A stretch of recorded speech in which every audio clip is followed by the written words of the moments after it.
Mesdames et messieurs, bonsoir et bienvenue à ce 77 News qui revient essentiellement sur l'actualité qui a marqué toute la semaine. D'abord, l'image de la semaine avec Donald Trump et Barack Obama qui se sont rencontrés à la Maison-Blanche, un fait historique entre les deux hommes quand on sait leur divergence de point de vue.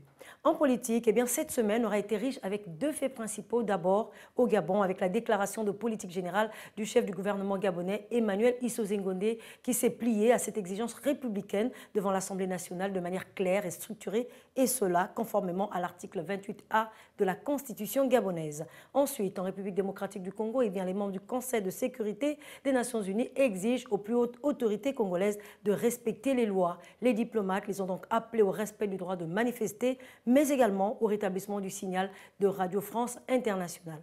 L'actualité en bref, nous parlerons également de ce partenariat entre Airtel Money et BGFI Bank. Désormais, les clients d'Airtel Money peuvent donc faire leur retrait dans les GAB BGFI Bank, une innovation qui vient donc faciliter le quotidien de nombreux clients. Le fait économique dans cette édition parlera également de cette pénurie de liquidités qui a pour conséquence une longue file d'attente dans les structures bancaires d'Harare et nous sommes là au Zimbabwe. Face donc à cette situation, les banques ont restreint leur retrait à $50 par personne et cela par jour. Le fait environnemental nous amène donc au Burkina Faso où le programme Nafanana, entrepreneuriat dans les pays en développement, vient d'offrir aux foyers burkinabés des solutions de chauffage et d'éclairage plus modernes et plus économes, et cela pour limiter la déforestation. Le fait sanitaire, on parlera de la rougeole qui fait actuellement des ravages à travers le monde au regard de cette importante mortalité enregistrée chez les enfants de moins de 5 ans. Une situation qui relève aujourd'hui des conditions sociales et sanitaires difficiles. Et puis, la culture n'est pas en reste avec la romancière marocaine Leila Slimani qui obtient le prix Goncourt 2016. Son roman deuxième du genre a été reconnu par le jury littéraire en France et dans le monde francophone. Une récompense qui vient donc une fois de plus confirmer le talent littéraire africain.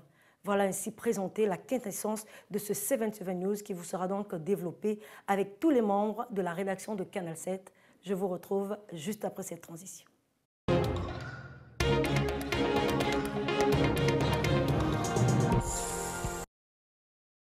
Voilà, d'abord avec cette image de la semaine. D'abord, ce lancement, Donald Trump est le 45e président des États-Unis. Après une longue nuit électorale au pays de l'oncle Sam, le candidat républicain a donc battu à la surprise générale la démocrate Hillary Clinton. Le milliardaire a dépassé le seuil de 270 grands électeurs requis pour devenir président aux États-Unis. Nous revenons sur ces faits dans ce reportage de Marie-Angèle Ngono. La Caroline du Nord, l'Ohio, la Floride, Donald Trump a remporté un à un les États clés, cumulant ainsi les voix de 276 grands électeurs devant sa rivale démocrate Hillary Clinton, qui en obtient 218. Il lui en fallait 270 pour accéder au bureau ovale. C'est fait. Si les deux candidats sont longtemps restés au coude à coude, l'annonce de la victoire du républicain en Pennsylvanie a définitivement scellé sa victoire. Dans un appel téléphonique, Hillary Clinton a reconnu sa défaite et félicité son rival. Donald Trump succédera donc à Barack Obama, qui quittera la Maison-Blanche le 20 janvier après 8 années au pouvoir. Les républicains reprennent donc la Maison-Blanche après 2 mandats des démocrates. Ils conserveront aussi le contrôle de la Chambre des représentants. Le dernier décompte leur donnait 234 élus contre 175 pour les démocrates. Ils devraient maintenir également leur contrôle sur le Sénat, où un tiers des sièges, 34 sur 100, étaient remis en jeu lors de ces élections. Dans la Chambre haute, il compte au moins 51 élus contre 47 aux démocrates selon les derniers résultats. Avec cette composition du Sénat, le nouveau président pourra composer avec la majorité parlementaire qui a contraint l'ancien président Barack Obama à une difficile cohabitation 2 ans seulement après son élection. Donald Trump a été élu à la surprise générale à l'issue d'une nuit qui restera sans doute gravée dans l'histoire des États-Unis, après avoir été donné perdant par la plupart des sondages. Alors voilà, sur ce plateau, Marielle Biogou et Joey Bogo, désolé. Alors bonsoir à vous. Bonsoir Patricia. Merci encore d'être présent à ce 77 News. Alors vous venez tous de suivre ce reportage de Marie-Angèle Ngono. Alors Marielle, je commencerai par vous. Donald Trump, à peine élu Aujourd'hui, il y a eu une rencontre, enfin la semaine dernière, il y a eu une rencontre entre Donald Trump et Barack Obama. Est-ce qu'on peut savoir les points essentiels dont il a été question entre les deux hommes d'État? Effectivement, Patricia, jeudi dernier, Barack Obama et Donald Trump se sont rencontrés au bureau ovale de la Maison-Blanche. Il faut dire que c'est une image assez forte entre les 44e et 45e présidents des États-Unis quand on sait leur divergence de point de vue.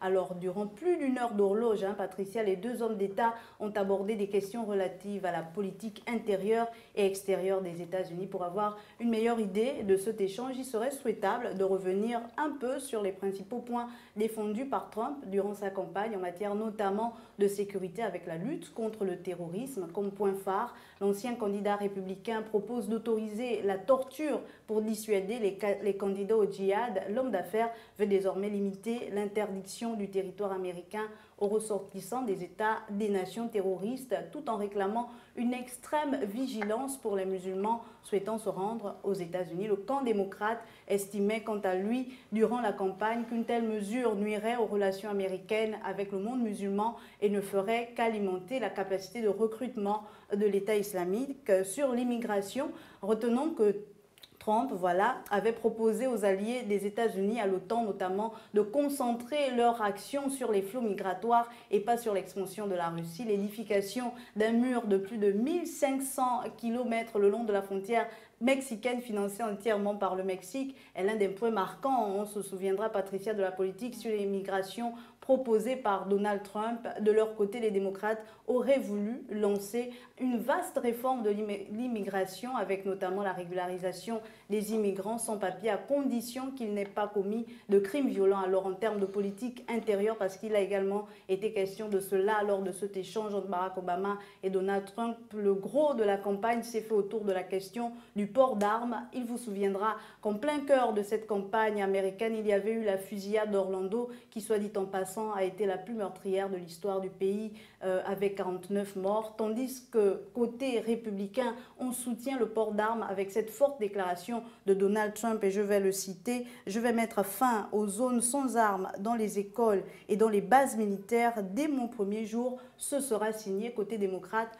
l'on souhaitait plutôt compliquer l'accès aux armes avec des mesures comme l'interdiction de leur vente à ceux dont le casier judiciaire n'est pas vierge ou qui ont des antécédents, des problèmes psychologiques connus. Vous comprenez, Patricia, quelle a été la complexité de l'échange, bien que n'ayant fait qu'une heure entre Barack Obama et Donald Trump, sans éluder des points tels que l'emploi et la santé. Alors, Ahmed Doué, vous qui avez également suivi cette actualité, c'est quand même une rencontre assez particulière. Quand on sait que durant la campagne électorale, il y a quand même eu des pics qui se sont échangés entre les deux hommes. Patricia Mollet, il faut dire tout simplement que cette rencontre était une rencontre inimaginable pour beaucoup, puisqu'il s'agit quand même de deux hommes qui ont deux visions du monde distinctes. Mais une rencontre à l'issue de laquelle Obama a promis de faire tout son possible pour que Trump réussisse en facilitant la transition. Trump, pour sa part, s'est félicité sur les réseaux sociaux, notamment sur Twitter, de la très bonne alchimie entre les deux hommes.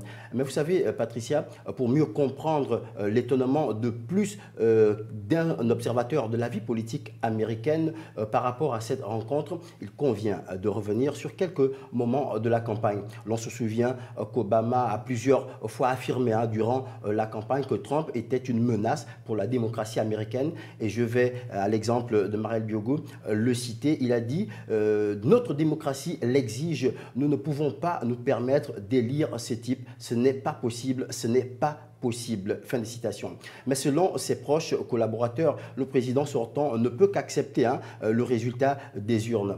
Et ces divergences avec Trump ne l'empêcheront pas de mener à bien la transition. Du côté de Donald Trump, l'on se souvient qu'il a alimenté une théorie sur le lieu de naissance du président Barack Obama. Mais on a pu voir qu'il a finalement admis que son prédécesseur était bien né aux États-Unis d'Amérique. Autant de points de divergence qui ont cependant été mis de côté par cette rencontre entre les deux hommes, à travers laquelle d'ailleurs on perçoit la volonté des Américains, tous bords confondus, de s'unir pour leur destinée, Patricia Mollet. Il faut cependant dire que depuis l'élection de Donald Trump, le camp démocrate a multiplié les signes d'apaisement et les appels à l'unité. Et d'ailleurs, une phrase nous revient comme ça de Barack Obama: nous ne sommes pas d'abord démocrates ou d'abord républicains, nous sommes d'abord américains. Nous devons nous rappeler que nous formons en réalité qu'une seule équipe. Ce sont là les propos du 44e président des États-Unis qui quittera, n'est-ce pas, le pouvoir le 20 janvier prochain. Alors, Marielle, il faut dire quand même que l'Afrique a aussi bénéficié de plusieurs programmes qui ont été initiés par Barack Obama, à l'instar de Power Africa. Peut-on dire que Donald Trump fera également la même chose? Écoutez, Patricia, c'est déjà un programme pour parler de Power Africa qui a eu fort écho du côté de l'Afrique et notamment au Sénégal, puisqu'il s'agit d'un programme qui vise l'électrification du continent. Alors, est-ce que Trump emboîtera le pas à Obama? Je ne suis pas si sûre. Au regard de son désintérêt pour le continent noir durant la campagne, le porte-étendard du Parti républicain n'avait pas ou que trop peu évoqué l'Afrique dans sa politique étrangère. Selon certains observateurs, l'on peut s'attendre à voir l'aide des États-Unis à l'endroit de l'Afrique baisser, par exemple, alors qu'Obama l'a fait passer de 5 milliards de dollars en 2007, lorsqu'il est arrivé en 2008 à la tête des États-Unis, à 8,5 milliards de dollars actuellement. C'est une décision donc de revoir à la baisse cette aide, si elle est prise, qui remettrait, voilà, que plusieurs pays n'accepteraient pas, que plusieurs pays africains, à l'instar du Malawi, où les programmes en matière d'éducation, en matière de santé ou agriculture sont en grande partie majorité financés par cette aide. Donald Trump pourrait également renégocier l'AGOA. Vous le savez, c'est l'Africa Growth and Opportunity Act qui permet à 39 pays africains d'être exonérés de taxes à l'exportation vers les États-Unis. Trump a déclaré à maintes reprises son aversion pour les accords de ce type, sans toutefois citer l'AGOA, Patricia. L'on se souviendra que durant l'ère Obama, cet accord de libre-échange était utilisé comme un outil indirect de promotion des droits de l'homme. La problématique du climat est toutefois celle qui fait vraiment peur aux Africains, parce qu'on le sait, le continent est durement touché par le dérèglement climatique. Les grandes sécheresses et les inondations y font déjà ravage, alors que Trump a promis durant sa campagne l'annulation de l'accord de Paris sur le climat et la suppression de l'Agence de protection de l'environnement. Merci infiniment, Marielle, pour toutes ces explications. Cela dit, nous passons aux faits politiques de la semaine. Nous avons dit au sommaire de ce 77 News, il y en a deux, mais nous commençons par le Gabon, où justement le Premier ministre Emmanuel Sosé Ingondé a été reçu à l'Assemblée nationale, où il a présenté aux députés sa politique générale. Ce programme a d'ailleurs reçu l'assentiment des parlementaires au cours d'un vote de confiance qui assure au gouvernement gabonais le soutien des représentants du peuple. Nous revenons sur ce fait avec Armel Joembogo et Hervé Aubian. Un mois après avoir défini les programmes prioritaires et les mesures d'urgence à mettre en œuvre durant les 100 premiers jours du nouveau gouvernement gabonais, Emmanuel Sosé Ingondé, le chef du gouvernement, est allé solliciter le soutien des députés, un soutien qui lui a été accordé à 94,44% des voix sur les 108 parlementaires présents. Remercier tout particulièrement le groupe parlementaire PDG, qui, par son soutien massif, a fait la démonstration que les PDG, qu'ils soient au gouvernement ou au Parlement, sont toujours animés par la même volonté et la même ambition. Celle, naturellement, de soutenir le chef de l'État et celle d'accompagner le chef de l'État dans son action visant à développer le pays. Il a cependant été noté une abstention, un nul et 4 voix contre. S'occuper d'abord du moment, créer des richesses, parce que le FGIS crée des richesses. Et ces richesses vont permettre d'abonder les structures financières dédiées aux activités permettant la promotion de la sécurisation des générations futures. C'est une démarche sage, c'est une démarche prudente. Il est préférable d'avoir de l'argent qui crée de la richesse que de l'argent thésaurisé. Pour le natif de Makokou, dans la province de Logo et Vindo, au nord-est du Gabon, il a assuré ne ménager aucun effort pour réaliser chaque point de la politique générale de son gouvernement. L'objectif principal de ce soutien de l'Assemblée nationale est de parvenir à des solutions qui permettront de mieux servir les Gabonais durant son mandat. Alors, Armel Joé, Vous qui étiez justement sur place lors de cette déclaration générale de politique du chef du gouvernement gabonais, Emmanuel Issoze-Ngondé, alors qu'est-ce qu'on peut retenir de toute cette déclaration, vous qui étiez là-bas? Alors, Patricia Mollet, ce qu'il faut d'abord retenir, c'est que les élus du peuple, comme on les appelle, ont donné leur confiance au Premier ministre gabonais Emmanuel Issoze-Ngondé et à tout son gouvernement d'ailleurs pour l'ensemble des mesures prises. Vous vous en souvenez bien, il y a 1 mois et 3 jours aujourd'hui. Avec un résultat fracassant au sortir du vote qui a suivi les débats et le discours du chef du gouvernement, ce sont 102 députés sur les 108 qui étaient présents à ce rendez-vous qui ont donné leur confiance à Emmanuel Issoze-Ngondé pour leur soutien à la politique impulsée par le président Ali Bongo Ondimba, une politique qui d'ailleurs doit être matérialisée par ce gouvernement de la République. Le premier du second mandat d'ailleurs du chef de l'État gabonais, et ça il faut le préciser. Il y a également lieu de retenir que toute la politique du gouvernement gabonais ne vise qu'un seul objectif fondamental, c'est la recherche du mieux vivre ou encore du mieux-être des populations gabonaises, dans tous les domaines d'ailleurs de la société. Et l'un des exemples patents de cet objectif, c'est la ferme volonté de redresser l'économie du Gabon, de diminuer le coût de la vie, qui est devenu d'ailleurs cher aujourd'hui, de favoriser l'insertion des jeunes dans le monde du travail, de pallier au fort taux du chômage au Gabon et de ramener la confiance au sein du secteur éducatif, lequel fonctionne en dents de scie depuis plusieurs années déjà, Patricia Mollet. Donc, c'est dire que voilà quelques points très importants qui ont touché la sensibilité des députés à l'Assemblée nationale, qui ont vu en Issoze-Ngondé un Premier ministre totalement déterminé à accomplir les missions nobles qui lui ont été assignées naturellement par le chef de l'État Ali Bongo Ondimba. Alors Marielle, je me tourne également vers vous. Vous avez également suivi cette actualité.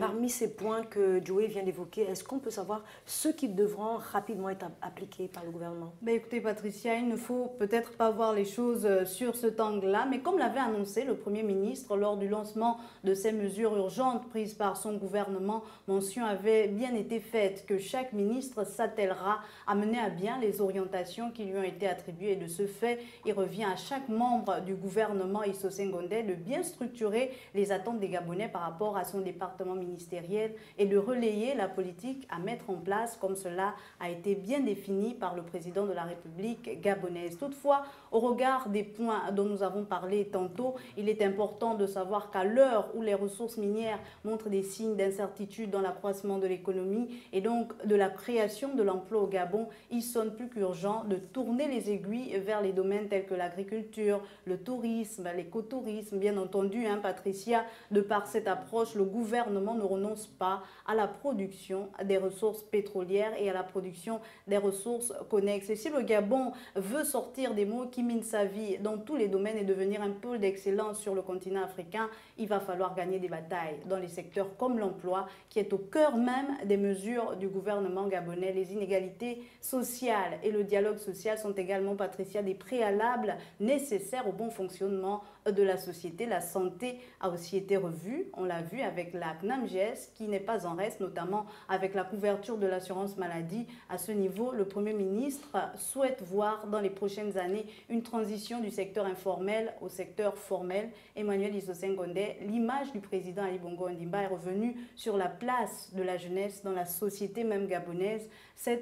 Et de plus, on peut le voir, les jeunes se mobilisent pour accompagner les actions du gouvernement et faire partie directement des acteurs majeurs du développement de ce pays d'Afrique centrale. Merci Marielle. On se retourne vers vous. Armel Joey, le Premier ministre a également parlé de la question de la CAN 2017. Qu'en est-il exactement? Justement, sur ce point, Patricia Mollet, le Premier ministre, a appelé une mobilisation patriotique nationale pour la Coupe d'Afrique des Nations 2017 qui sera organisée au Gabon et qui sera marquée, qui devra marquer à jamais les esprits du monde entier, car cette fête du football africain n'est ni l'affaire des partisans de la majorité, ni l'affaire des partisans de l'opposition gabonaise, comme il a d'ailleurs souligné. C'est l'image du Gabon qui doit être vendue et appréciée. Et il va falloir que les gens prennent conscience que ce sera la deuxième CAN que le Gabon organise, même si en 2012 nous l'avons co-organisé et que cette fois-ci nous l'organisons nous-mêmes. Donc il va falloir que chacun mette la main à la place, que nous nous mobilisions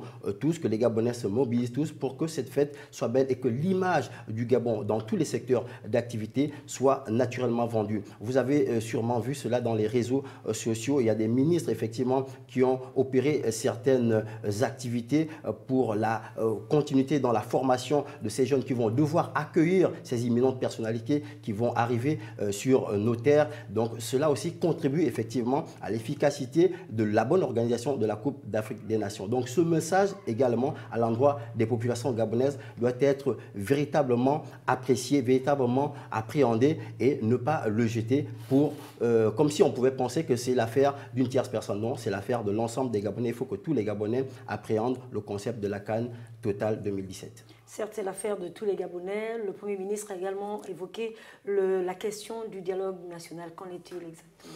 Pour le dialogue national, comme l'ont longuement déjà, n'est-ce pas, expliqué certains membres du gouvernement, le président Ali Bongo Ondimba a appelé toute la classe politique gabonaise pour qu'ensemble l'on pose, n'est-ce pas, des bases d'une société unie qui veut le meilleur pour sa population et qui doit s'asseoir autour d'une table pour cela et en discuter. Bon nombre de leaders politiques, Patricia Mollet, ont répondu, n'est-ce pas, positivement à cet appel, mais il reste malheureusement une frange de la classe politique gabonaise qui refuse toujours, n'est-ce pas, cet appel au dialogue. Et cela est vraiment, comme je le disais, dommage. C'est aussi bien dommage car, n'est-ce pas, il faut concourir, n'est-ce pas, aujourd'hui à regarder ce qui doit être fait pour le bien de l'ensemble des Gabonais. Et ce, à l'exemple, par exemple, de Bruno Ben Moubamba et de Gérard Elangema qui ont bien répondu, n'est-ce pas, à cet appel en, naturellement, posant quelques bémols sur la table. Mais au moins, c'est déjà ça que d'accepter l'appel et de venir au dialogue. Un dialogue qui devra être positif pour l'ensemble des Gabonais. Un dialogue qui devra être positif pour l'ensemble des Gabonais. Vous ne nous quittez pas, Marielle Biogou. Nous vous remercions pour toutes ces précisions. Cela dit, nous restons en politique avec ce deuxième fait politique, mais cette fois en République démocratique du Congo, où le Conseil de sécurité des Nations Unies a donc appelé les plus hautes autorités congolaises à respecter les lois. La délégation a donc demandé aux autorités de rétablir le droit de manifester, mais également le rétablissement du signal des médias français. Les détails dans cet élément de Dina Koussou qui va nous rejoindre juste après. La délégation du Conseil de sécurité des Nations Unies a été reçue par le président congolais Joseph Kabila. À l'issue de près de 2 heures d'entretien, les diplomates ont appelé au respect du droit de manifester et au rétablissement du signal de Radio France Internationale. C'est une visite de 72 heures pour officiellement vérifier l'application de la résolution 2277. Cette résolution appelle à la tenue des élections dans les délais constitutionnels. Mais depuis qu'un accord politique a été signé entre la majorité et une frange de l'opposition, la situation semble être revenue à la normale. Cette délégation menée par les ambassadeurs de France et d'Angola auprès des Nations Unies va aussi rencontrer les acteurs de la crise congolaise avant de s'envoler dimanche pour Goma et Beni. Pour les Nations Unies, c'est une façon de montrer que la communauté internationale prend la crise politique en République démocratique du Congo très au sérieux et qu'elle veut qu'une solution pacifique soit trouvée. Rappelons que l'accord politique renvoie à l'organisation des élections au plus tôt à avril 2018, ce qui devrait permettre à Joseph Kabila de se maintenir au pouvoir au-delà de son 2e et dernier mandat constitutionnel. Alors Dina Koussou, bonsoir. Bonsoir. Vous venez de nous rejoindre sur ce plateau après avoir suivi également votre reportage.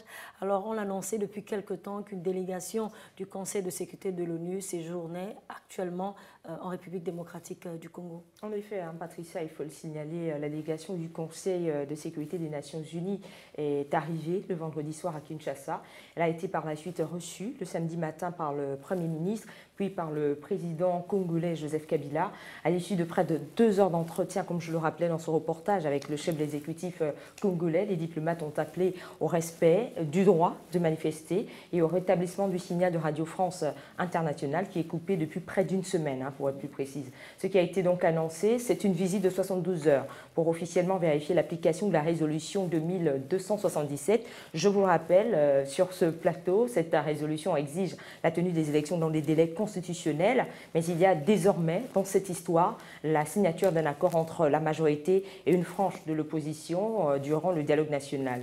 Alors sachez que la délégation a rencontré des acteurs de la crise congolaise parce que les Nations Unies souhaitent véritablement trouver une solution véritablement pacifique, hein, il fallait le dire, à cette crise politique. D'ailleurs, de nombreux observateurs s'interrogent sur les engagements que pourrait justement obtenir cette délégation, sachant que les 15 ambassadeurs ne sont pas tous d'accord sur le message à faire passer. C'est le cas des États-Unis, la France et la Grande-Bretagne qui aimeraient obtenir un engagement fort de Joseph Kabila qu'il ne se représente pas et que la présidentielle soit avancée à 2017. À l'inverse, on a quand même les pays comme la Russie ou la Chine qui considèrent que ce serait de l'ingérence de la part des États-Unis ou de la France d'avoir une telle posture ou de réclamer une telle chose au président congolais. Alors, Joey, cette délégation a également poursuivi la visite au niveau de Goma, mais également à Beni. Qu'est-ce qu'on peut retenir de cette visite dans ces deux contrées? Écoutez, Patricia Mollet, la délégation du Conseil de sécurité s'est effectivement envolée sur l'est de la RDC, c'est-à-dire à Goma et à Beni, comme vous l'avez dit. Ce déplacement n'est pas fortuit. Permettez-moi de vous rappeler que la région de Beni, située dans l'est de la République démocratique du Congo, à la frontière avec l'Ouganda, est régulièrement touchée par des tueries. Ce qu'il faut simplement retenir, c'est que les représentants du Conseil de sécurité de l'ONU ont rencontré les autorités locales ainsi que les populations de cette partie de la RDC afin de tenter comme ça de comprendre ce qu'il se passe. Les ambassadeurs des Nations Unies qui ont rencontré samedi le président Joseph Kabila et auparavant les membres de l'opposition, comme le précisait tout à l'heure Dina Koussou, ont une nouvelle fois appelé à un consensus plus large pour sortir de l'impasse politique actuelle. Les diplomates ont également exigé la levée des mesures freinant la liberté de la presse et la liberté de manifestation pacifique. Les ambassadeurs des 15 pays membres du Conseil de sécurité ont en outre apporté leur soutien à l'accord politique conclu entre le pouvoir et cette frange de l'opposition dont parlait Dina Koussou tantôt.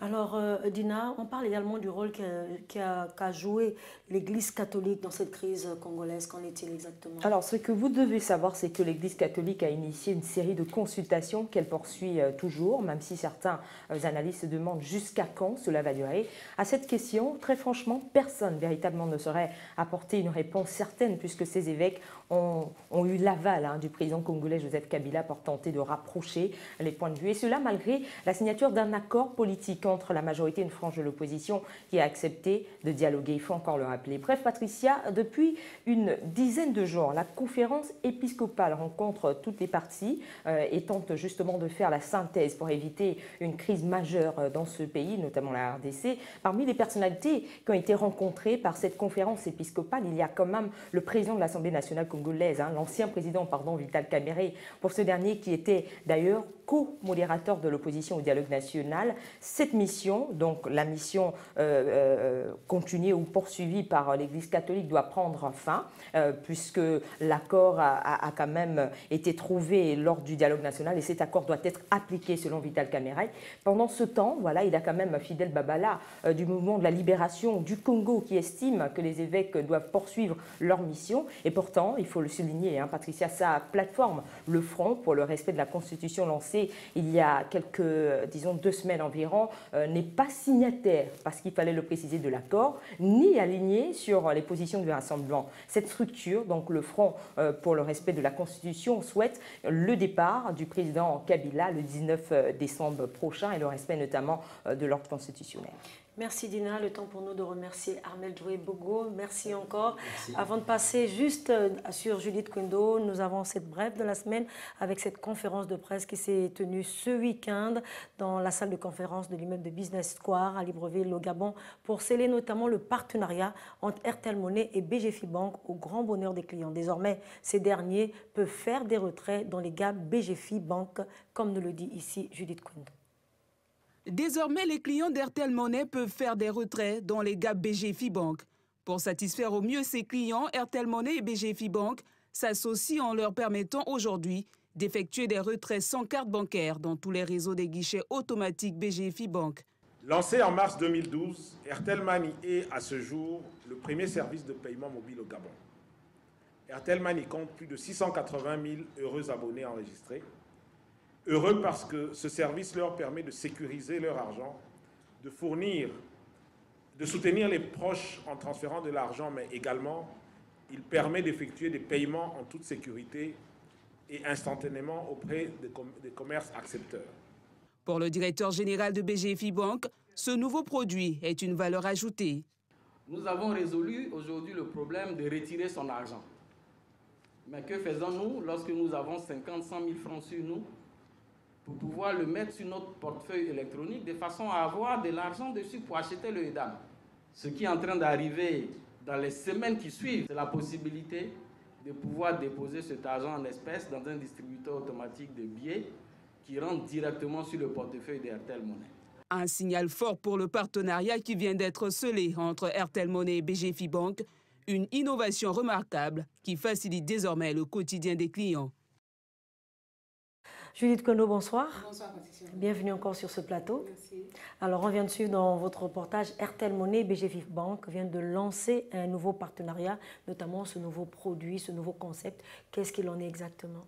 Oui, Patricia, évidemment, Airtel Money et BGFI Bank ont lancé le 8 novembre 2016 le retrait aux distributeurs sans carte bancaire dans tous les réseaux des guichets automatiques du groupe BGFI.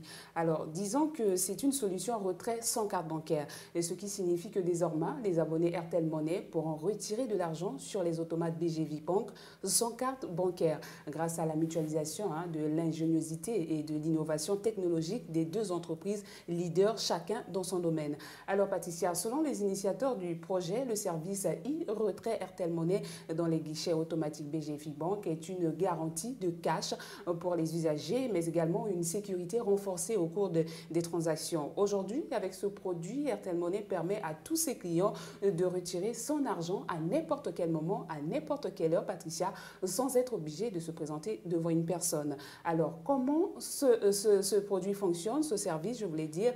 Alors, le client n'a juste qu'à composer depuis son téléphone étoile 150 dièse. Il suit les instructions et reçoit alors une notification avec un code de transaction qu'il faut composer sur le gap BGFI Bank pour retirer de l'argent. C'est simple comme bonjour. Il faut également relever qu'il est important par ailleurs, Patricia, de relever qu'Airtel Money a lancé depuis mars 2012 et à ce jour le premier service de paiement mobile au Gabon avec plus de 680 000 abonnés enregistrés. Patricia. Alors, Dina Koussou, ce partenariat gagnant-gagnant, est-ce qu'il est réellement entre les deux structures? Exactement, Patricia, on ne peut que confirmer au regard de la nouvelle dynamique. Il faut quand même noter que le partenariat Airtel Money et BGFI Bank reste un partenariat fort, en ce sens que BGFI Bank est un partenaire de choix car il donne la possibilité aux clients Airtel de s'approvisionner en cash dans tous les réseaux des guichets automatiques BGFI à travers le Gabon.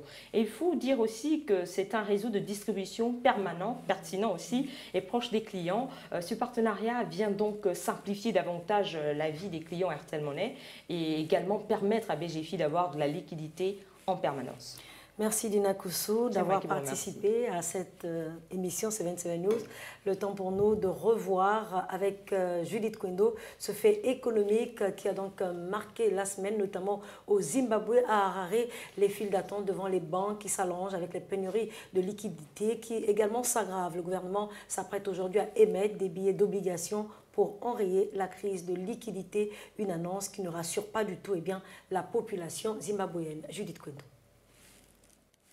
Le Zimbabwe, qui utilise le dollar américain depuis l'effondrement de sa propre devise il y a 7 ans, est à court de liquidités.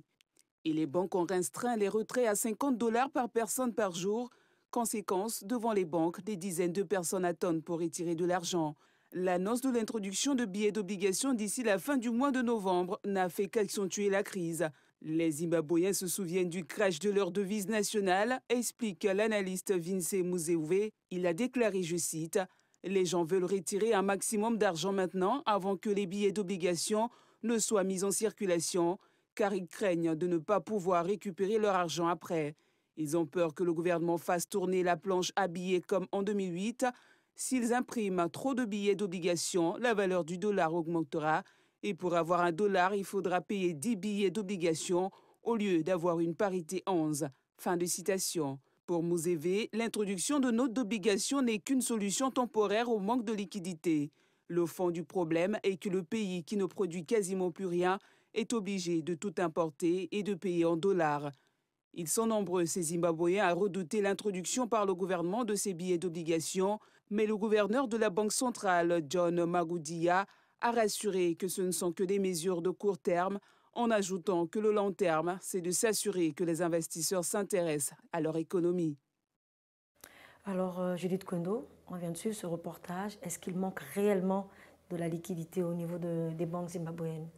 Oui, Patricia Mollet, il faut dire que c'est une situation qui dure depuis mai 2016 parce que déjà à cette époque, le Zimbabwe, pour faire face au manque de liquidité, la Banque centrale importait environ 15 millions de dollars américains. Les retraits d'argent au guichet des banques et aux distributeurs étaient limités déjà à 1 000 $ par jour et par personne. Et depuis, la Banque centrale avait décidé d'introduire sur le marché des billets d'obligation dont la valeur est alignée sur le cours du dollar. L'opposition a considéré que cette mesure pourra signifier la réintroduction du dollar zimbabwéen et le retour de l'hyperinflation. Voilà, je voulais dire. Le gouvernement de la Banque centrale avait jugé cette rumeur fausse et a défendu ses choix pour pallier la pénurie d'argent, disons de liquide dans le pays. Alors, une chose est vraie, Patricia, l'annonce de l'introduction de billets d'obligation d'ici la fin du mois n'a fait qu'accentuer la crise dans le pays. Comme je l'ai relevé dans le reportage, les Zimbabwéens se souviennent du crash de leur devise nationale, comme l'a expliqué d'ailleurs l'analyste Vince Moussevé. Aujourd'hui, les gens ont peur. Ils veulent retirer un maximum d'argent maintenant avant que les billets d'obligation ne soient mis en circulation, car ces derniers craignent de ne pas pouvoir récupérer leur argent après. Ils ont peur que le gouvernement fasse tourner la planche à billets comme en 2008. Ils se disent que s'ils impriment trop de billets d'obligation, la valeur du dollar augmentera et pour avoir $1, il faudra payer 10 fois plus, Patricia.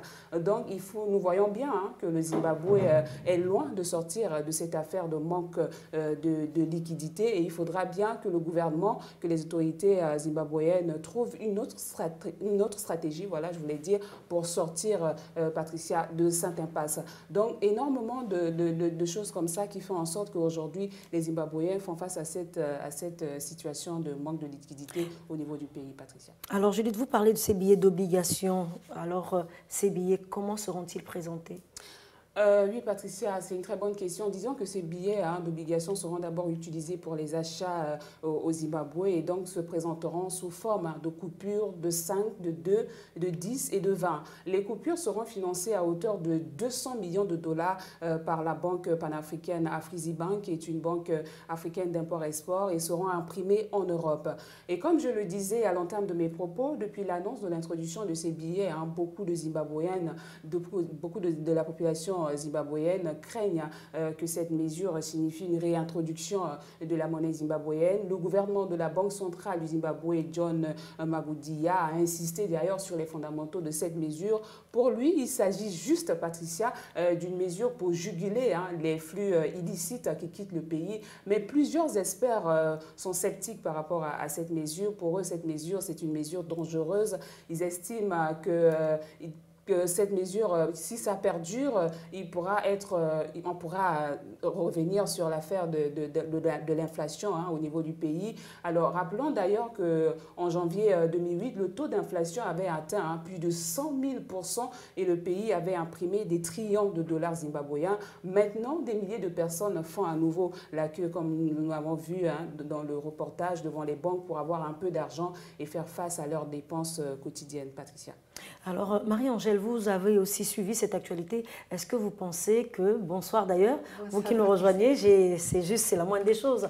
Alors, vous avez également suivi cette actualité. Vous pensez que ces billets d'obligation pourront permettre aux Zimbabwe de sortir de cette impasse?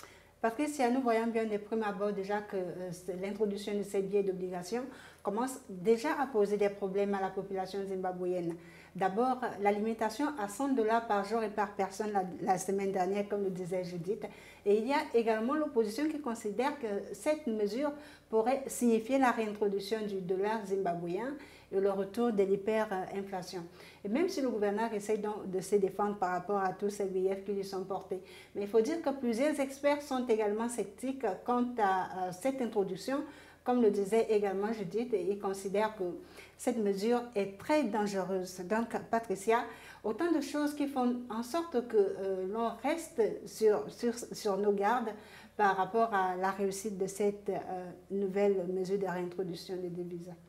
Merci Marie-Angèle pour cette réponse. Alors le temps de remercier également Judith Kwendo d'avoir participé à ce 77 News. Nous entrons tout de suite dans le fait environnemental. Nous allons au Burkina Faso. Le programme Nafa Nana a reçu le prix d'entrepreneuriat dans les pays en développement. Il offre aux foyers burkinabés des solutions de chauffage et d'éclairage plus modernes et plus économes en bois afin de limiter donc la déforestation. Marie-Angèle Ngoné. Le Burkina Faso, bordé au nord par le Sahel, est menacé par la déforestation. Pays essentiellement agraire, sa principale source d'énergie est le bois. Seulement 13% de la population ayant accès à l'électricité, un taux qui tombe à 1% en zone rurale. La surconsommation de bois provoque la déforestation qui aggrave les conséquences des inondations et des sécheresses. Selon le ministère burkinabé de l'Environnement, 105 000 hectares de forêt disparaissent ainsi chaque année. Le programme Nafa Nana, entendez, le bénéfice est arrivé, en langue djoula, essaie de remédier à ce problème en apportant des solutions de chauffage modernes au foyer, en les équipant de lampes solaires et réchauds moins polluants. Plus de 40 000 équipements ont été offerts à 25 000 foyers burkinabés, l'objectif étant de multiplier ce chiffre par 4 dans les 5 prochaines années. C'est pour récompenser son action en faveur de l'accès des plus pauvres à l'énergie que Nafa Nana vient de recevoir le prix de la finance solidaire 2016 dans la catégorie entrepreneuriat dans les pays en développement. L'accès des plus pauvres à l'énergie est un enjeu majeur sur le continent africain. Le programme Nafa Nana entend ainsi apporter sa contribution pour relever ces défis. Les grands prix de la finance solidaire récompensent les entreprises ou les associations qui ont pu développer des projets à forte plus-value sociale et environnementale en faveur des populations. Alors, une fois de plus, Marie-Angèle, bonsoir. Alors, ce programme Nafa Nahana, eh bien, qui nous vient du Burkina Faso, comment ce programme devra-t-il intervenir au niveau des ménages burkinabés? Il faut dire que, Patricia, que c'est un prix. Hein. Le programme Nafa Nana a donc reçu un prix. Et c'est un prix, en fait, il s'agit du prix entrepreneuriat dans les pays en développement. C'est un prix de la finance solidaire 2016. Donc, c'est donc un prix qui est en fait une double récompense pour son action en faveur de l'accès des populations les plus pauvres à l'énergie au Burkina Faso. Et donc, pour la lutte contre la déforestation, je m'explique. Le Burkina Faso, vous savez, Patricia, est essentiellement agraire, comme je le relevais dans le reportage, et sa principale source d'énergie est le bois.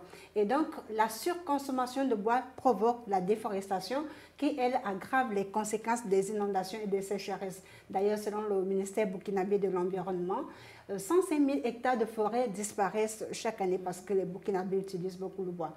Seulement parce que 13% de la population a accès à l'électricité et ce taux tombe à 1% dans les zones rurales. C'est très grave. Donc le programme Nafa Nana se bat pour fournir l'électricité aux plus démunis en leur apportant donc des solutions de chauffage modernes pour les foyers et en les équipant de lampes solaires et de réchauds moins polluants. Par cette action, le programme Nafa Nana lutte aussi contre la déforestation. C'est ce qui lui vaut aujourd'hui le prix de la finance solidaire 2016 dans la catégorie entrepreneuriat dans les pays en développement. Il faut dire que Nafa Nana signifie le bénéfice est arrivé en langue djoula. Ah ça, il fallait bien le définir ici. Alors, bonsoir à vous Léa, vous qui nous rejoignez. Bonsoir Patricia. Merci encore de prendre part à ce 77 News. Alors, comme le dit Marie-Angèle, le programme Nafa Nahana, on parle peut-être de la préservation de la santé, c'est également l'un des objectifs de ce programme. Peut-être revenir là-dessus. Eh bien, Patricia, hein, vous savez, au Burkina Faso, 90% des ménages cuisinent encore sur des rechauds à bois à charbon rudimentaires. Donc, Nafa Nana veut changer de façon positive ses habitudes de cuisson. Et le programme intervient donc en priorité auprès des femmes en milieu rural et en zone périurbaine. Et il propose des foyers améliorés pour un coût de 32 500 francs CFA à 39 000 francs CFA. Suivant les modèles. Voilà, suivant les modèles des lampes, effectivement. Les lampes électriques solaires de 6500 francs. Voilà, un peu plus de 130 000 francs CFA. Merci pour la passe, Marie-Angèle. Et jusqu'à ce jour, hein, plus de 40 000 de ces équipements ont déjà été fournis à 25 000 foyers. Et l'objectif est simplement de multiplier ce chiffre par 4 dans les 5 prochaines années. Alors, Marie-Angèle, c'est dire donc que le programme a reçu le prix de la finance solidaire. Concrètement, il s'agit de quoi? Il faut dire que, comme vous le savez, Patricia, les experts de la santé du côté du Burkina Faso estiment que plus de 16 500 personnes meurent chaque année du fait de la pollution de l'intérieur. Donc, trop de personnes sont victimes de maladies en lien direct avec l'inhalation des fumées émises par les modes de cuisson traditionnels. Donc, non seulement le programme contribue à la préservation de l'environnement, il aide aussi à protéger la santé des populations. Et donc, pour répondre à votre question, il faut dire effectivement que le programme Nafanana, les grands prix, pour parler des grands prix de la finance solidaire, sont organisés chaque année et nous étions là à la 7e édition. C'est donc organisé par Finansol et le quotidien Le Monde, qui récompense donc les entreprises ou les associations qui ont pu développer des projets à forte plus-value en faveur des populations. La plus-value est sociale ou environnementale et qui ont bénéficié donc de la finance solidaire. Et c'était, comme je le disais, la 7e édition cette année. Et il y avait donc 5 catégories. Il y avait le prix activité écologique, le prix lutte contre l'exclusion, le prix innovation sociétale et le prix entrepreneuriat dans les pays en développement, qui est donc revenu au programme Nafanana du Burkina Faso. Merci Marie-Angèle pour toutes ces précisions. Alors Léa, vous restez avec nous pour ce fait sanitaire. Selon donc un rapport publié par les agences onusiennes, eh bien, la rougeole a tué plus de 134 000 enfants dans le monde, et cela en 2015, malgré une progression importante de la vaccination. Nous retrouvons ce reportage de Léa Atsam. Cause importante de mortalité des enfants de moins de 5 ans dans le monde, la rougeole. Cette maladie contagieuse continue de faire des ravages, et ce malgré une progression considérable de la vaccination. En 2015, on dénombre au total 134 200 enfants de moins de 5 ans qui ont perdu la vie, soit 350 à 400 décès par jour, en raison des conditions sociales et sanitaires difficiles, comme c'est le cas en Afrique, mais aussi du fait que certaines personnes vivent hors du système vaccinal, tels que les migrants ou les populations défavorisées, et la différence dans les taux de vaccination dans les différents pays du monde. En effet, environ 20 millions de nourrissons ont manqué leur vaccin contre la rougeole. La République démocratique du Congo, l'Éthiopie, l'Inde, l'Indonésie, le Nigeria et le Pakistan représentent la moitié des enfants non vaccinés et 75% des décès dus à la rougeole. De grandes épidémies ont été signalées aussi en Égypte, en Éthiopie, en Allemagne, au Kyrgyzstan et en Mongolie. Les foyers en Allemagne et en Mongolie ont également touché les adolescents et les jeunes adultes. Une alerte a donc été lancée ce 10 novembre sur les insuffisances des progrès dans la lutte contre la rougeole par l'Organisation mondiale de la santé et ses partenaires, afin que les autorités des différents pays puissent se donner les moyens de toucher plus efficacement tous les secteurs de la population pour éradiquer définitivement cette maladie. Alors Léa, rebonsoir. La rougeole dont vous faites état justement dans votre reportage, est-ce que déjà vous pouvez nous parler de cette maladie? Qu'est-ce qu'elle est? Comment se manifeste cette maladie? Alors la rougeole, c'est une infection causée par un virus qui s'est traduit surtout par une atteinte des voies respiratoires, Patricia. Et les principaux symptômes sont une toux, un écoulement nasal, des maux de gorge, de la fièvre suivie par une éruption cutanée caractéristique qui a donc donné même le nom à cette maladie. Alors dans le monde, cette maladie est très contagieuse et elle reste jusqu'aujourd'hui un fléau. Elle infecte plus de 20 millions de personnes chaque année et elle a déjà tué 164 000 personnes en 2008 et principalement des enfants de moins de 5 ans. Cependant, en 2000 jusqu'à 2007, des campagnes de vaccination ont quand même permis de diminuer de 74% le nombre de décès liés à la rougeole dans le monde. Mais la rougeole est causée, il faut le souligner, par un virus de la famille des Paramyxoviridae et il se transmet principalement par voie aérienne.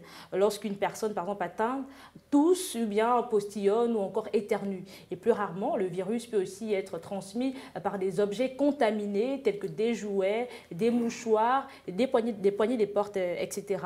Donc dans la majorité des cas, la rougeole est une maladie bénigne qui se guérit normalement, spontanément, en quelques jours, mais il existe toutefois un risque de complications et principalement chez les nourrissons, comme chez les femmes enceintes et les personnes souffrant de malnutrition, encore de déficit immunitaire. Voilà. Et sur les 6 régions du monde, il faut le souligner, seule l'Amérique a réussi à éradiquer la rougeole. Alors, Roland, bonsoir, vous qui nous rejoignez. Patricia. Merci encore d'être présent sur C27 News. Alors, vous avez entendu la dernière phrase de Léa. Seule l'Amérique a réussi à éradiquer cette maladie. Selon vous, vous avez également suivi cette actualité cette semaine. Comment l'expliquez-vous ?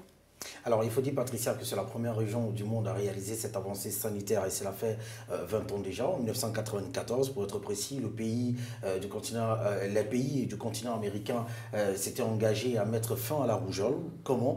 Il faut dire que cette région a réussi tout simplement en accentuant depuis le milieu des années 90 les campagnes de vaccination. Alors, cette couverture vaccinale s'est étendue et a permis de stopper le nombre de transmissions. Il faut dire aussi que comme l'immunité en cas de vaccin est d'environ 90 à 95% et qu'en principe, des gens qui ont déjà été atteints par la maladie ne peuvent pas être contaminés de nouveau, le virus a fini par stopper sa progression. Alors ainsi, la rougeole, responsable de complications graves par moment, devient ainsi la 5e maladie infectieuse pouvant être prévenue par un vaccin et avoir été éliminée sur le continent américain après l'éradication dans cette région de la variole en 1971, de la poliomyélite en 1994 et de la rougeole, de la rubéole en 2015. Alors, ce succès sanitaire vient ainsi couronner plus de 20 ans d'efforts, comme je le précisais un peu plus haut, Patricia, grâce à une vaste campagne de vaccination contre la rougeole dans l'ensemble des pays américains. Alors, rappelons qu'avant le début de la vaccination de masse en 1980, la rougeole a provoqué environ 2,6 millions de décès par an dans le monde, Patricia. Merci Roland, nous reviendrons avec vous tout à l'heure. Alors Léa, comment expliquer aujourd'hui cette différence dans les taux de vaccination, y compris également dans les pays occidentaux? Eh bien, Patricia, selon le rapport publié par le Fonds des Nations Unies pour l'enfance, donc l'UNICEF, l'Organisation mondiale de la santé, l'Alliance pour les vaccins et les centres pour le contrôle et la prévention des maladies, les campagnes de vaccination massive contre la rougeole et une augmentation globale de la couverture vaccinale contre cette maladie ont permis d'épargner 20,3 millions de jeunes vies en 2000 et 2015. Mais les progrès ont été inégaux, il faut le souligner. En 2015, environ 20 millions de nourrissons comme ça ont manqué leur vaccin contre la rougeole et environ 134 000 enfants sont morts de la maladie. Et on souligne ici la République démocratique du Congo, l'Éthiopie, l'Inde, l'Indonésie, le Nigeria ou encore le Pakistan qui représentent la moitié des enfants non vaccinés, mais aussi 75% des décès dus à la rougeole. Alors les scénarios sont différents dans plusieurs pays du monde et les mesures prises dans le cadre de l'éradication de cette maladie sont illégales. Alors Léa, dernière question, est-ce qu'on peut voir aujourd'hui, espérer quand même que cette maladie puisse disparaître?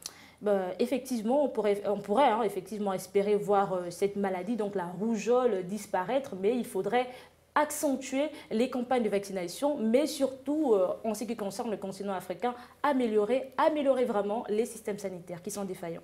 Merci Léa Atam pour cette page sanitaire de la semaine. Nous passons aujourd'hui, à l'instant même, aux faits culturels au Maroc où Leila Slimani remporte le prix Goncourt 2016.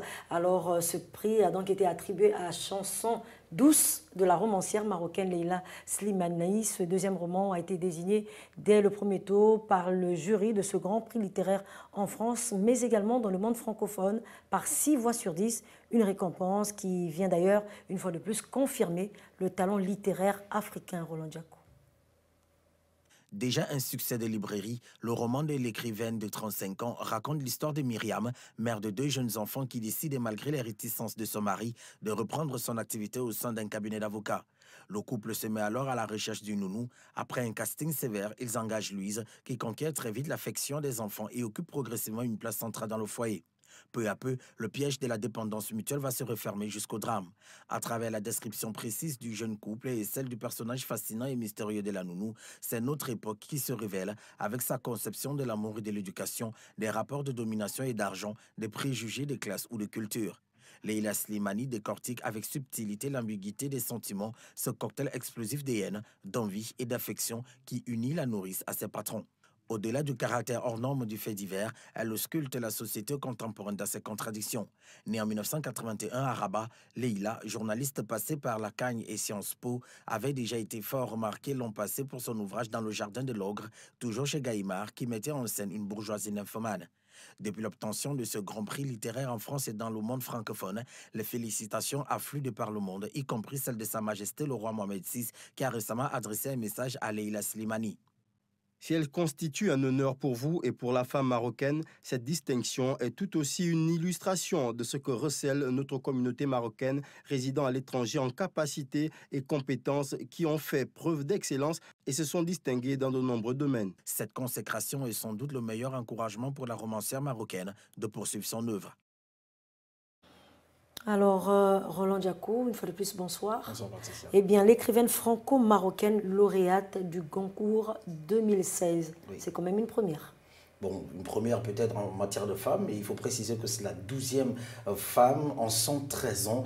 Cette cap a immédiatement tenu à souligner Françoise Chandernagor, membre de l'Académie Goncourt, quelques minutes après l'annonce de la consécration de l'écrivaine franco-marocaine Leila Slimani, puisqu'il s'agit d'elle pour son ouvrage Chanson douce, sorti chez Gallimard. Ça n'équilibre pas les choses. Certes, le prix n'en est qu'à 10% de femmes parmi tous les lauréats, mais on s'en réjouit tout de même, Patricia. Cette année, ça, hein? Effectivement, cette année, il faut le préciser, un tiers des propositions des éditeurs furent des publications de femmes, contre 20 à 30% d'habitude.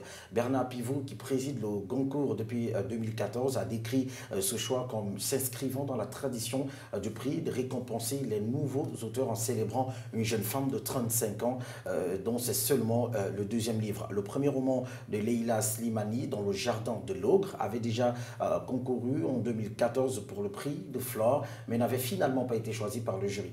Il avait néanmoins remporté le prix littéraire de la Mamounia au Maroc en septembre 2015 et devait être adapté prochainement au cinéma. En 30 ans, Patricia, c'est la 2e personne native du Maroc qui reçoit le prix. En 1987, pour revenir un peu en arrière, le prix récompensait l'écrivain et poète marocain Taha Ben Jelloun pour son roman La Nuit Sacrée, qui a d'ailleurs félicité sa compatriote en précisant qu'elle n'a pas fait le roman maghrébin que l'on attend sur la situation de la femme, le couscous et tout le folklore. Elle succède ainsi à Mathias Hénard, écrivain et traducteur français, lauréat 2015, récompensé pour son roman Boussole. Il faut tout de même préciser également, Patricia, que l'écrivain maroco-néerlandais Fouad Laroui avait remporté en 2013 le Goncourt de la nouvelle pour L'étrange affaire du pantalon de Dassoukine, tandis qu'en 2009, le Goncourt de la poésie était revenu à Abdel Latif Lahabi, poète, écrivain et traducteur marocain pour l'ensemble de son œuvre. Donc, une 12e femme dans le monde, dans l'histoire du Goncourt, une 2e personne native du Maroc qui reçoit ce prix. Sur le Maroc, ils sont réjouis parce qu'on a vu le roi se pencher pour féliciter d'ailleurs l'écrivaine qui marque un pont de l'histoire littéraire marocaine et africaine. Donc il faut dire, Patricia, que c'est toute une reconnaissance, c'est le travail de beaucoup d'efforts qui a été ainsi récompensé pour la romancière marocaine. C'est toute une fierté pour le continent africain parce que de plus en plus, on se rend compte que la littérature africaine prend de l'ampleur dans le monde hexagonal et reçoit des distinctions vraiment importante. On se rappelle aussi de Gaël Faye, le franco-rwandais, qui lui aussi a reçu un prix, toujours, et il y a de cela quelques semaines. Donc c'est la preuve, justement, comme je le disais, que la littérature africaine évolue progressivement et occupe une place très importante, et chapeau. C'est dire donc que la femme africaine est aujourd'hui à l'honneur à travers cette littérature africaine, Roland. Bah oui, il faut dire aussi que Patricia, la rentrée des écrivains gabonais avait mis la femme au centre même de la littérature, de l'écriture. Donc il faut dire que nous sommes dans une décennie de la femme au Gabon et un peu partout dans le monde. Et elles arrivent aussi à s'affirmer à travers leur dextérité, à travers leur manière de faire. Et Leila Slimani vient encore toutefois écrire avec des lettres en or la place de la femme dans le livre des succès. Alors, Léa, vous qui connaissez également un peu l'histoire de ce livre, Chanson douce, qu'est-ce qu'on peut retenir de cela? De quoi s'agit-il exactement? Alors Patricia, c'est un livre qui reflète la réalité d'aujourd'hui, il faut le souligner. Et de manière générale, il faut le dire que le roman de Leila Slimani parle de Myriam. Myriam, mère de 2 jeunes enfants, qui décide, malgré les réticences de son mari, donc de son époux, de reprendre son activité au sein d'un cabinet d'avocats. Alors le couple se met à la recherche d'une nounou et après un casting très très sévère, ils engagent Louise. Alors Louise arrive à conquérir, elle obtient très vite l'affection des enfants et occupe progressivement une place importante, une place centrale dans le foyer.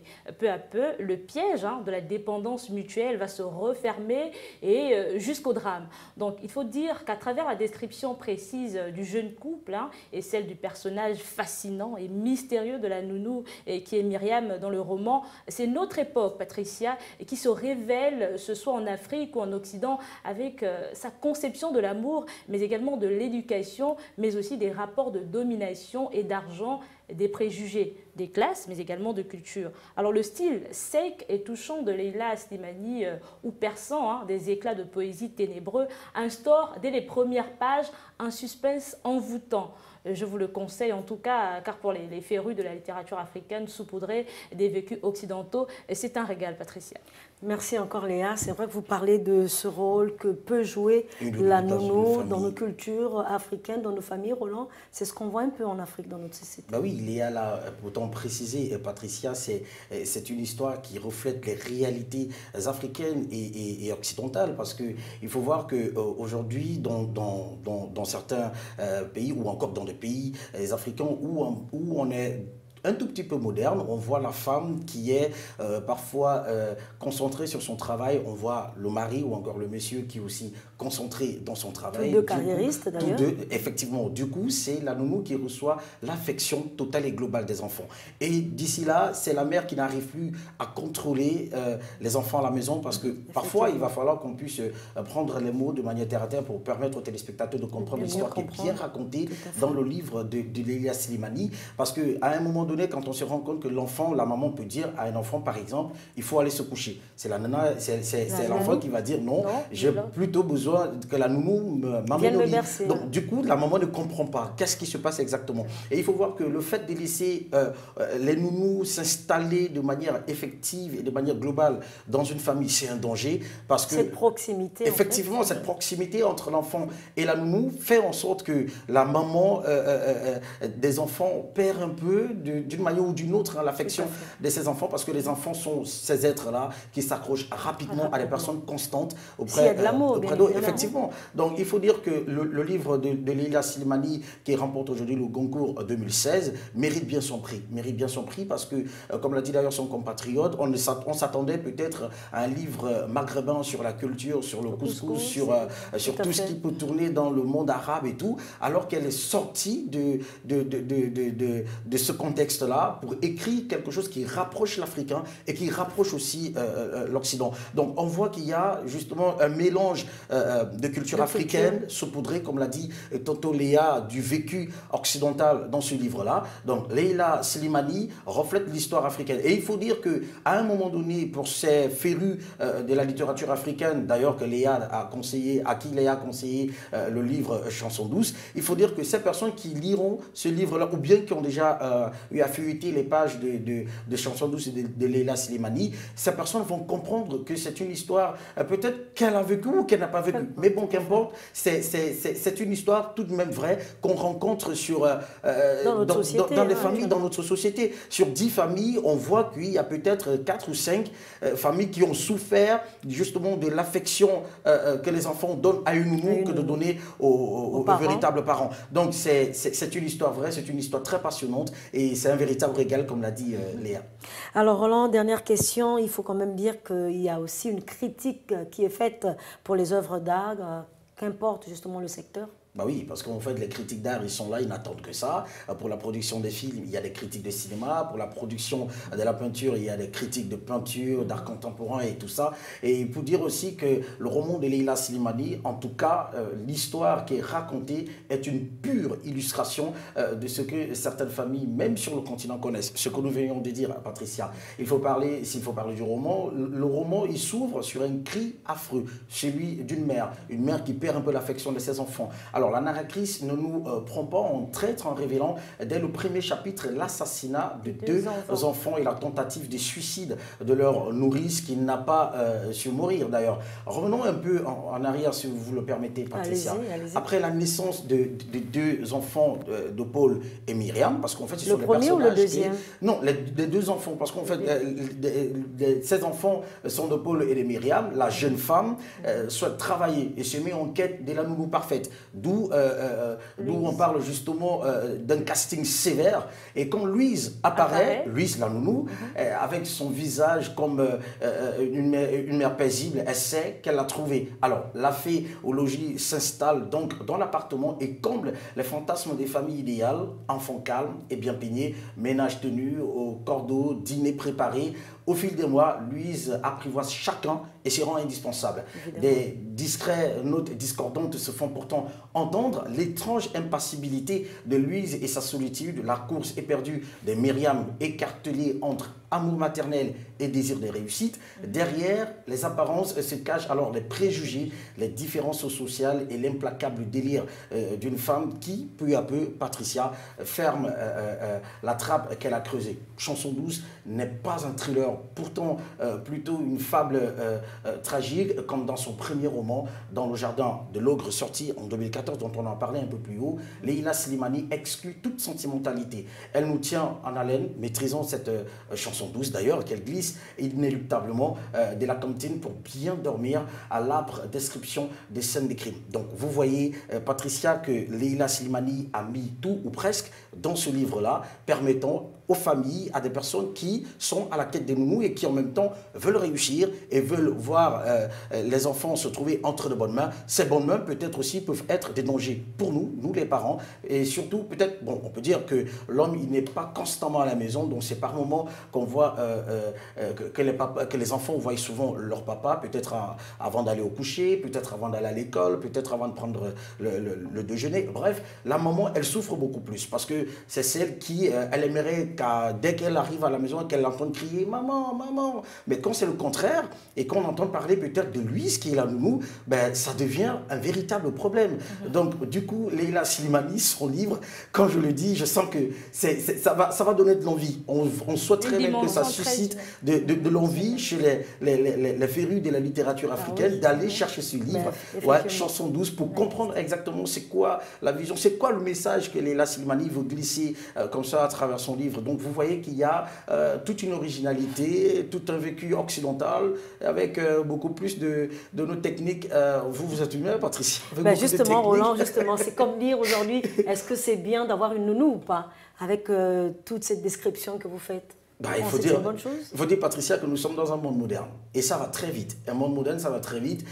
Pour des personnes qui travaillent tard comme nous, c'est souvent, effectivement, c'est souvent difficile de ne pas penser à une nounou. Surtout quand on a un enfant dans les bras. Léa, je me rappelle quand elle se faisait des pieds et des mains pour trouver une nounou, parce qu'il fallait justement, en même temps elle veut garder son boulot, en même temps elle veut du bien pour son bébé. Mais maintenant quand l'affection s'installe de manière véritable entre la nounou et le bébé, ça devient un véritable problème, parce que même le bébé, même quand il est tout petit, quand la mère le tient, il sent que c'est sa mère. Quand la nounou le tient, il sent que c'est la nounou. Mais maintenant, s'il s'habitue beaucoup plus aux portées de la nounou, voilà, là ça va être difficile, parce que quand la maman va mettre, ce sont des cris et tout. Donc du coup, ne pas avoir une nounou pourrait être aussi un véritable problème parce que les enfants ont besoin d'encadrement.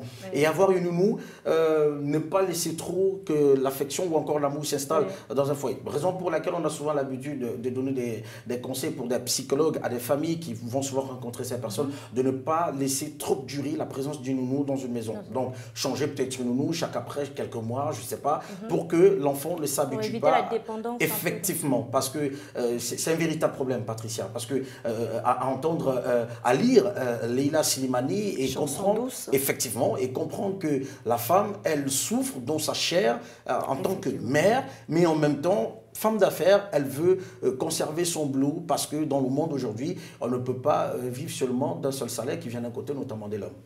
Merci encore, Léa. Peut-être autre chose à ajouter sur cette dépendance, la nounou, au niveau de la maison? Forcément, c'est une histoire qui me touche personnellement en tant que mère. Ça nous permet aujourd'hui de comprendre les réalités d'aujourd'hui, comme je le disais, mais sensibilise aussi la femme dans son rôle en tant que mère, mais en tant que femme entreprenante aussi, savoir faire la part des choses. Voilà, pour ne pas arriver à ce niveau-là de dépendance où l'enfant va oublier sa maman. Un véritable régal en tout cas. Merci. Toutes les femmes ont donc compris le message. Merci à Léa Atam, merci à Roland Diakou pour toutes ces précisions. Également, c'est par vous que nous refermons cette édition 77 News. Toute l'équipe rédactionnelle vous remercie d'ailleurs de votre aimable attention et on se dit à dimanche prochain. Au revoir.